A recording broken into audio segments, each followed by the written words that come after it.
Hey everyone, welcome back to another episode of Heart into Your Home. I am Niki Luther. If this is your first time here, thank you so much for joining me.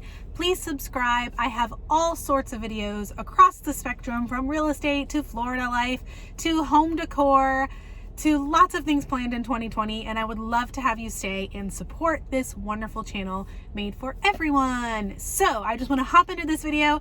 I figured that it would be fun to do an old school Niki Luther car video because that's how this channel pretty much got started 4.5 years ago.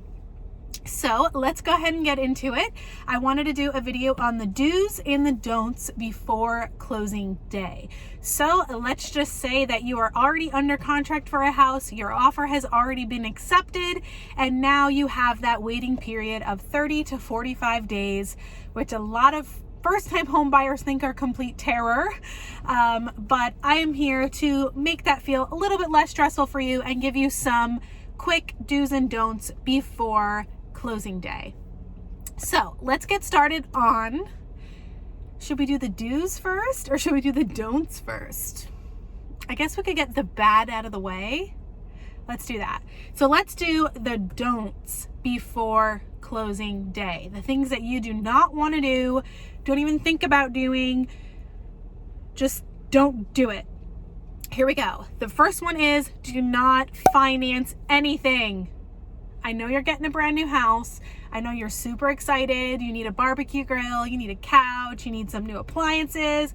Do not open any credit cards from Lowe's, from Home Depot, from Ashley Furniture. Don't open any credit at all. You're going to have to wait until after closing to purchase any large items.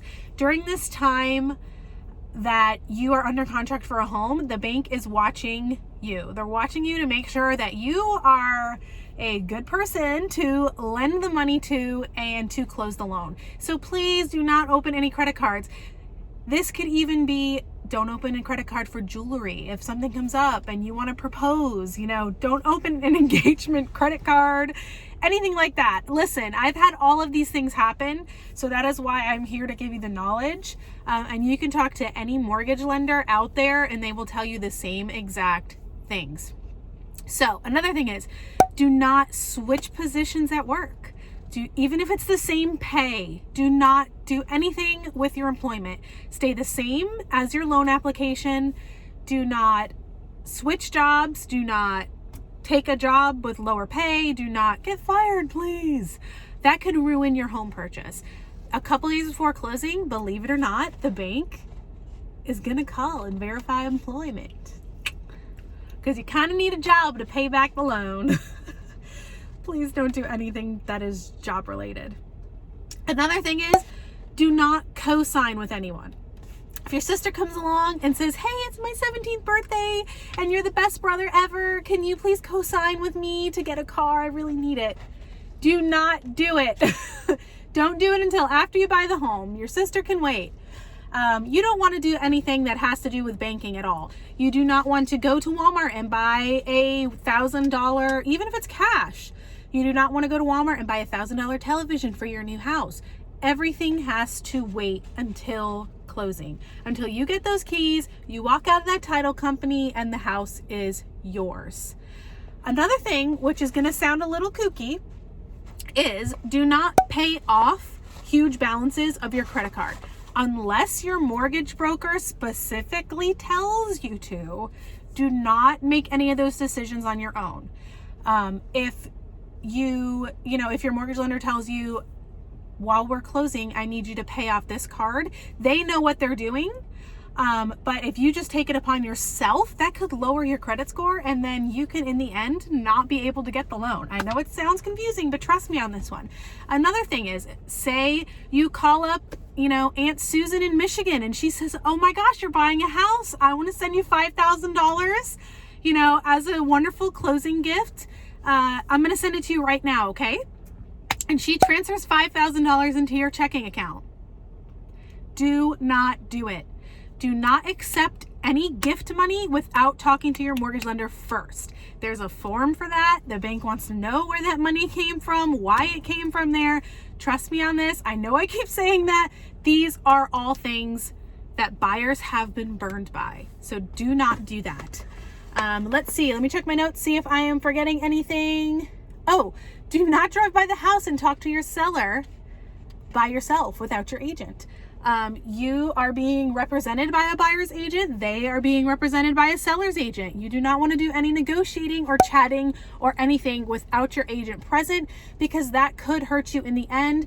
They could promise you something and you could say he said, she said, and it could just start a huge issue that we do not want to get into. Let's go into the do's while waiting to close on your house. Do keep saving. It is always good to have a little extra money in the bank. Especially to the lender, it's going to look good if you have some extra money in savings at closing. You do want to get your paperwork to your lender quickly. This is going to be very important for you to close on time. You have to provide a lot of paperwork as the buyer, and you want to make sure that you have that checklist from your lender and you get everything to them as soon as possible. Also, be accessible to your agent for signatures. There may be documents that pop up that the bank needs you to sign right away, that the seller needs you to sign. You need to be accessible for your realtor and your lender as quick as possible so that there are no hiccups at all. Get a home inspection while you are waiting for your home to close. This is a perfect time for you to check out the home, learn more about the home, make sure that you know what you are getting into and that you are happy with it and happy with the condition of the property. You also can take this time to make moving arrangements. Let your landlord know that, hey, in 30 days, we're not going to be renting here anymore because we're buying yourselves a house. Yay! That is very exciting news. You want to let them know. You don't want to, if you have to break a lease or if you have any problems with where you're living, you need to make those arrangements ahead of time and not at the last minute when you know that, hey, I'm going to be homeless. You don't want to do that. So that is all that I have for you today on do's and don'ts before closing. If I missed something and you have already been through this process and you want to share some thoughts or comments with me, you can always comment below. Follow me on Instagram where the party is. I love to post things there. Not salesy at all, just love to share my life with you, my business, and I just love to make new friends. So make sure if you do follow me on Instagram that you let me know so that I can follow you back. And if you guys have any questions, you can always email me at nluther@palmcoastrealestate.com. I am so happy that you watched this video. I'm so happy that someone suggested this video because that makes it a lot easier for me to know what you guys want to see. So give it a thumbs up if you liked it, and I hope that you have a wonderful day.